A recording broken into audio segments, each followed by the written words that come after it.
पूरे देश में होली के 7 दिन बाद सप्तमी को शीतला माता की पूजा की जाती है, लेकिन जोधपुर में यह पूजा होती है अष्टमी को। ऐसा क्यों? बात उस समय की है जब जोधपुर के तत्कालीन महाराजा विजय सिंह जी के पुत्र को माता निकलने की वजह से मृत्यु होने पर शीतला माता को जोधपुर शहर से निष्कासित कर दिया था। पहले माता की मूर्ति जूनी मंडी में स्थित थी, जो राजा के आदेश से कागा की पहाड़ियों में पहुंचा दी गई। हिंदू पुराणों कथाओं के अनुसार शीतला माता चेचक खसरा की देवी के रूप में पूजी जाती है। स्कंद पुराण के अनुसार ब्रह्मा जी ने सृष्टि को स्वच्छ और रोग मुक्त रखने का जिम्मा शीतला माता को दिया था।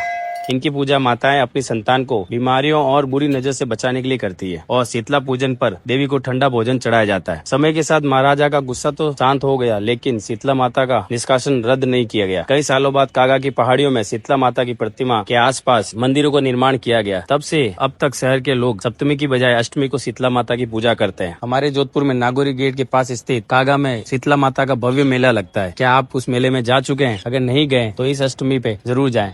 जय माता दी, जय श्री राम।